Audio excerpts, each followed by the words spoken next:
hingga ia akhirnya harus mengorbankan diri tewas di tangan bangsa Mongol. Pangeran Khan telah mutlak akan membumi hanguskan kerajaan Ryazan. Seluruh pasukan terjebak di tengah badai salju, terus berjuang melarikan diri dari kejaran bangsa Mongol. Di tengah perjalanan, mereka kedatangan seekor beruang raksasa. Ternyata beruang tersebut peliharaan Barjansky. Paksa semua pasukan harus menepi di dalam gua mengingat badai salju semakin besar. Saat itu Red takut ketiduran karena jika sampai ketiduran maka memori ingatannya akan hilang dan cukup merepotkan orang lain untuk mengembalikan lagi ingatannya. Kini ribuan pasukan Mongol telah sampai di depan kerajaan Ryazan.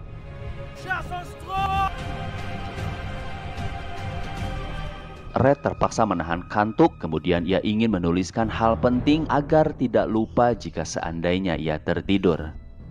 Perjalanan pun dilanjutkan kembali. Ketika nyaris sampai ke istana, mereka semua mencium barang terbakar dan ternyata kerajaan Ryazan telah dibumi hanguskan. Это не лес.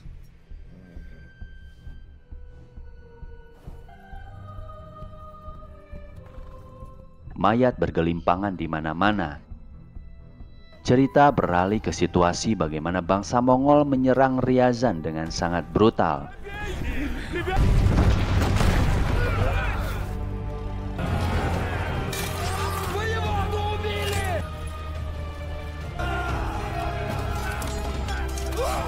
Kedua tangan Pangeran Yuri diikat. Sang putri nekat menolong ayahnya. Dari arah belakang ia ditebas pedang sampai tewas. Lalu pangeran diberendel lesatan panah. Sedangkan ratu yang kala itu baru melahirkan seorang bayi lari menuju benteng kemudian menjatuhkan dirinya ke bawah.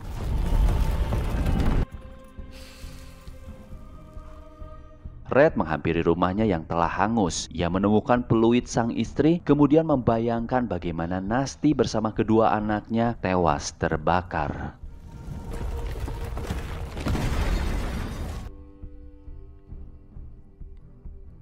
Semua pasukan menarik kembali loncengnya agar warga yang masih selamat dapat keluar dari tempat persembunyian.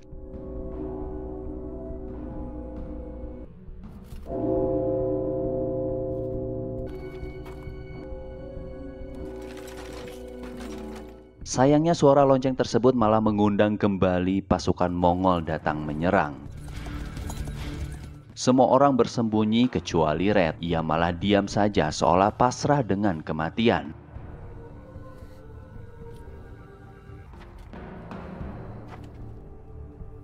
Ternyata Red mulai bangkit, mengeluarkan kehebatannya bertarung menggunakan dua pedang.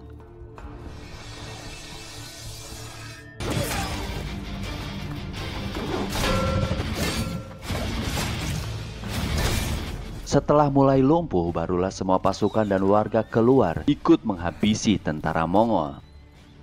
Kini semua orang yang tersisa kebingungan bagaimana mereka harus melanjutkan hidup. Red tidak mau tinggal diam, ia langsung merancang bagaimana cara mendapatkan bantuan dari kerajaan lain. Maka diutuslah 3 orang yang harus pergi menuju ke Vladimir, Koloma, dan Murom. Sedangkan sebagian warga sementara waktu bersembunyi di dalam gua dekat Nastor. Red bersama pasukan lain akan memantau pergerakan tentara Mongol selama ketiga orang utusan pergi meminta bantuan.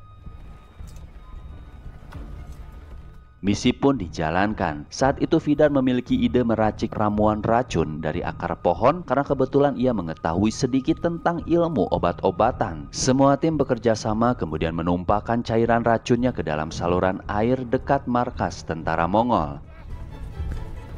Berselangnya waktu nampaknya misi mereka berhasil meracuni pasukan Mongol hingga mereka muntah-muntah.